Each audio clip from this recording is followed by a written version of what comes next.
Let's go to Pauline Hanson now, the One Nation leader and founder. She joins me from scenic Rim in Queensland. Good to talk to you, Pauline. I want to get your thoughts on immigration again. We're seeing astounding rates of immigration. They look set to continue for the next couple of years, and warnings today that this is going to push inflation up. This is going to add to our inflation problem, which of course will lead to more interest rate pressure for hardworking Australians. Yes, it will, Chris.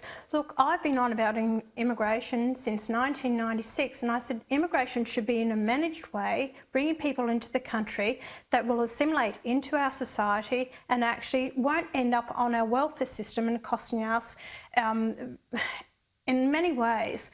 Chris, people are doing it tough these days, and especially the housing. We've seen that people who apply for rental accommodation or trying to buy their own house and find it extremely hard. The government has brought in over 300,000 people this year since January to August this year, including students.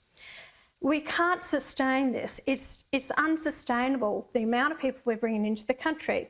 And the Liberal Party did it as well, but not as many as what the Labor Party are bringing in. And it doesn't make any sense to me whatsoever.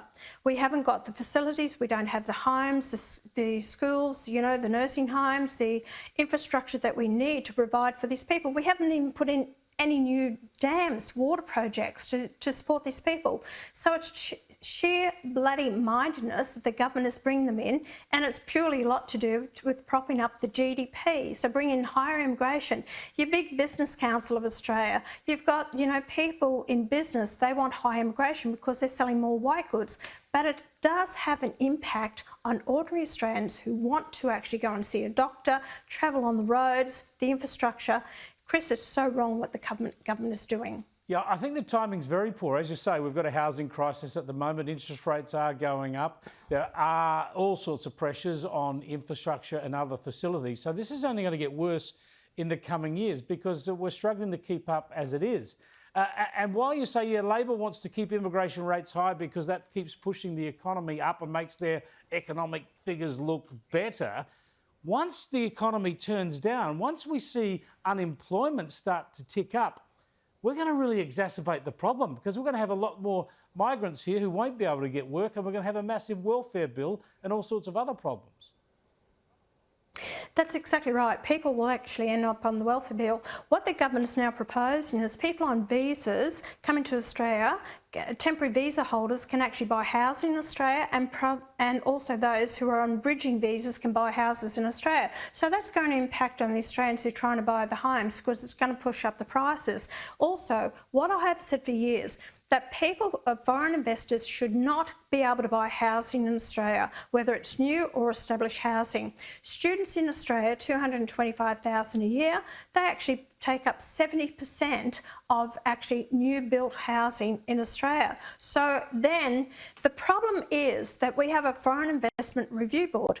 They are absolutely hopeless in following through people who are actually buying houses that have no right to buy houses in Australia, foreign investors. So the government has let the Australian people down until they get their act together, can actually implement the laws of this land that no foreign investor should, who's not allowed to buy established housing, shouldn't be buying it.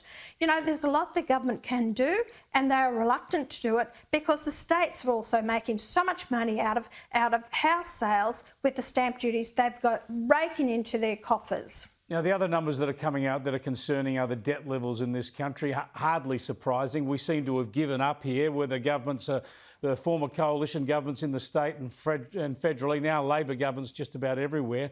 They don't worry about their budget position. They just borrow more and more money. There must be a reckoning at some stage. Why don't we have either major party warning about this?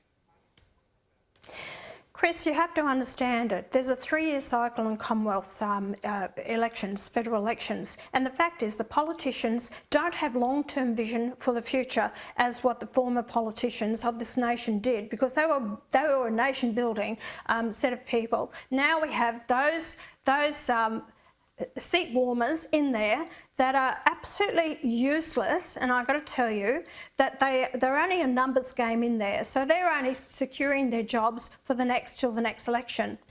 The problem is that what we are doing, you're talking about the debt ceiling that we have here, which is it's nearing $1 trillion, if not it's over $1 trillion now.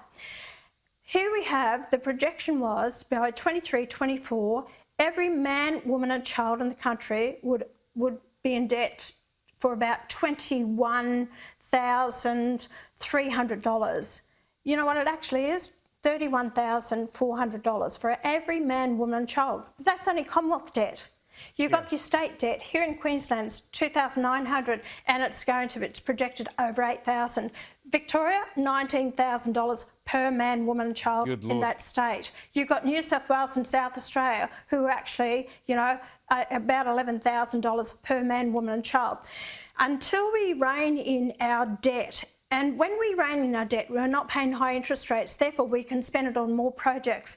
What I'll say to the government, get rid of your Snowy 2, wipe it, forget about it. It's not going to happen. From $2 billion to $20 billion, the $40 billion that we spend on the Indigenous program for 812,000 people that are registered as Aboriginal on the census, that needs to be overhauled completely. Buying back the water from irrigators, the water rights there's plenty of... irrigators, $13 billion. Chris, we can do so much, but the government's and this building transmission lines, another $60 billion. Well, energy is the big one. Energy is the big one. Tens of billions of dollars destroying our energy system. Just quickly, before I let you go, I've got to get your thoughts on Anthony Albanese heading off to China again on the weekend, heading overseas again, the first time to China, of course. Is he kowtowing? I'm over it. I'm over it. So, he doesn't need to go? He doesn't need to go. I'm sick and tired of this. They're all kowtowing to Xi Jinping, and I think stay in Australia, sort out the problems here in Australia without travelling around the world. He's a little fish in a big pond, and he wants to play the big fish. You know, stay in Australia and sort out the problems here. Right? I'm sick and tired of him going overseas all the time when we've got people in dire straits here in Australia. Remember Morrison went overseas to Hawaii? He got ridiculed for the bushfires. Well, come out here and to my area, 100 k's up the road, and you'll see the devastation that's happening there. Stay in the country, Albanese. You've done enough travelling.